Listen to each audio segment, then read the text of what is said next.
नमस्कार दोस्तों, आप देख रहे हैं वन लक्ष्य चैनल। खाटू श्याम बाबा की कहानी। राजस्थान के सीकर जिले में श्री खाटू श्याम जी का सुप्रसिद्ध मंदिर है। वैसे तो खाटू श्याम बाबा के भक्तों की कोई गिनती नहीं है, लेकिन इनमें खासकर वैश्य, मारवाड़ी जैसे व्यवसायी वर्ग के अधिक संख्या में हैं। श्याम बाबा कौन थे, उनके जन्म और जीवन चरित्र के बारे में जानते हैं इस वीडियो में। खाटू श्याम जी का असली नाम है बर्बरीक। महाभारत की एक कहानी के अनुसार बर्बरीक का सिर राजस्थान प्रदेश के खाटू नगर में दफना दिया था, इसलिए बर्बरीक जी का नाम खाटू श्याम बाबा के नाम से प्रसिद्ध हुआ। वर्तमान में खाटू नगर सीकर जिले के नाम से जाना जाता है। खाटू श्याम बाबा को कलयुगी में श्री कृष्ण भगवान के अवतार के रूप में माने जाते हैं। श्याम बाबा घटोत्कच और नाग कन्या मोरबी के पुत्र हैं। पांचों पांडवों में सर्वाधिक बलशाली भीम और उनकी पत्नी हिडिंबा बर्बरीक के दादा दादी थे। कहा जाता है कि जन्म के समय बर्बरीक के बाल बब्बर शेर के समान थे, अतः उनका नाम बर्बरीक रखा गया। बर्बरीक नाम का श्याम बाबा कैसे पड़ा, आइए जानते हैं इस वीडियो में। बर्बरीक बचपन में एक वीर और तेजस्वी बालक थे। बर्बरीक ने भगवान श्री कृष्ण और अपनी मां मोरबी से युद्ध कला कौशल सीखकर निपुणता प्राप्त कर ली थी। बर्बरीक ने भगवान शिव की ओर तपस्या की थी, जिसके आशीर्वाद स्वरूप भगवान शिव ने बर्बरीक को 3 चमत्कारी बाण प्रदान किए। इसी कारणवश बर्बरीक का नाम 3 बाणधारी के रूप में प्रसिद्ध है। भगवान अग्निदेव ने बर्बरीक को एक दिव्य धनुष दिया था, जिससे वो तीनों लोकों पर विजय प्राप्त करने में समर्थ थे। जब कौरवों पांडवों का युद्ध होने की सूचना बर्बरीक को मिली तो उन्होंने भी युद्ध में भाग लेने का निर्णय लिया। बर्बरीक अपनी मां का आशीर्वाद लिए और उन्हें हारे हुए पक्ष का साथ देने का वचन देकर निकल पड़े। इसी वचन के कारण हारे का सहारा बाबा श्याम हमारा, यह बात प्रसिद्ध हुई। जब बर्बरीक जा रहे थे तो उन्हें रास्ते में ब्राह्मण मिले। यह ब्राह्मण कोई और नहीं भगवान श्री कृष्ण थे, जो कि बर्बरीक की परीक्षा लेना चाहते थे। ब्राह्मण बने श्री कृष्ण ने बर्बरीक से प्रश्न किया, वो मात्र 3 बाण लेकर क्या युद्ध लड़ेंगे? 3 बाण से कोई युद्ध कैसे लड़ सकता है? बर्बरीक ने कहा कि उनका एक ही बाण शत्रु सेना को समाप्त करने में सक्षम है और इसके बाद भी वह तीर नष्ट न होकर वापस उनके तरकश में आ जाएगा। अतः अगर तीनों तीर के उपयोग से तो संपूर्ण जगत का विनाश किया जा सकता है। ब्राह्मण ने बर्बरीक से एक पीपल के वृक्ष की ओर इशारा करके कहा कि वो एक बाण से पेड़ के सारे पत्तों का भेद कर दिखाए। बर्बरीक ने भगवान का ध्यान कर एक बाण छोड़ दिया। उस बाण ने पीपल के सारे पत्तों को छेद दिया और उसके बाद बाण ब्राह्मण बने कृष्ण के पैर के चारों तरफ घूमने लगा। असल में कृष्ण ने एक पत्ता अपने पैर के नीचे छिपा रखा था।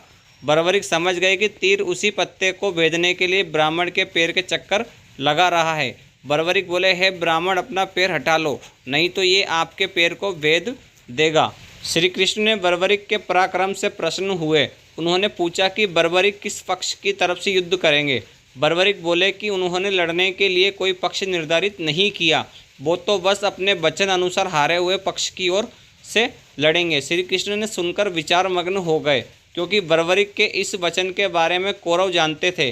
कौरवों ने योजना बनाई थी कि युद्ध के पहले दिन वो कम सेना के साथ युद्ध करेंगे। इससे कौरव युद्ध में हारने लगेंगे, जिसके कारण बर्बरीक कौरवों की तरफ से लड़ने आ जाएंगे। अगर बर्बरीक कौरवों की तरफ से लड़ेंगे तो उनके चमत्कारी बाण पांडवों का नाश कर देंगे। कौरवों की योजना विफल करने के लिए ब्राह्मण बने श्री कृष्ण ने बर्बरीक से एक दान देने का वचन मांगा। बर्बरीक ने दान देने का वचन दे दिया। अब ब्राह्मण ने बर्बरीक से कहा कि उसे दान में बर्बरीक का सिर चाहिए। और इस अनोखे दान की मांग सुनकर बर्बरीक आश्चर्यचकित हुए और समझ गए कि यह ब्राह्मण कोई सामान्य व्यक्ति नहीं है। बर्बरीक ने प्रार्थना की कि वो दिए गए वचन के अनुसार अपने शीश का दान अवश्य करेंगे, लेकिन ब्राह्मण देव अपना वास्तविक रूप प्रकट करें। भगवान कृष्ण अपने असली रूप में प्रकट हुए।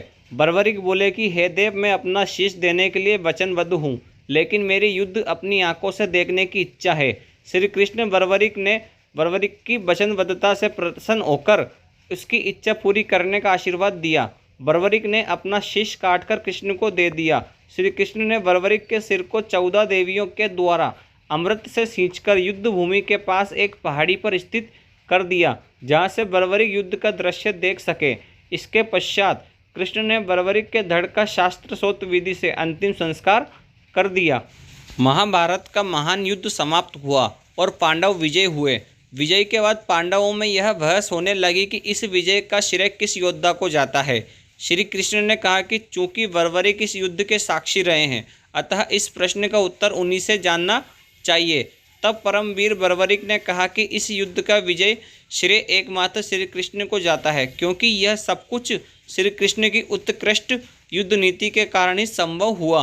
विजय के पीछे सब कुछ श्री कृष्ण की ही माया थी। बर्बरिक के इस सत्य वचन से देवताओं ने बर्बरिक पर पुष्पों की वर्षा की, उनके गुणगान गाने लगे। श्री कृष्ण ने वीर बर्बरिक की महानता से अति प्रसन्न हुए और उन्होंने कहा, हे वीर बर्बरिक, आप महान हैं। मेरे आशीर्वाद स्वरूप आज से आप मेरे नाम श्याम से प्रसिद्ध होंगे।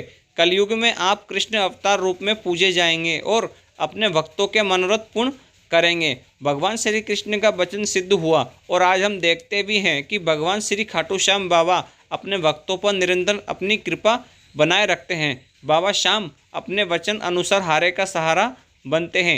इसलिए जो सारी दुनिया से हारा सताया गया होता है, वो भी अगर सच्चे मन से बाबा श्याम के नामों का सच्चे मन से नाम ले और स्मरण करे तो उसका कल्याण अवश्य ही होता है। श्री खाटू श्याम बाबा की महिमा अपरंपार है। सश्रद्धा विनती है कि बाबा श्याम इसी प्रकार अपने भक्तों पर अपनी कृपा बनाए रखे। अगर दोस्तों आपको हमारी कहानी अच्छी लगी हो तो हमारे चैनल को लाइक करें, सब्सक्राइब करें और शेयर करें।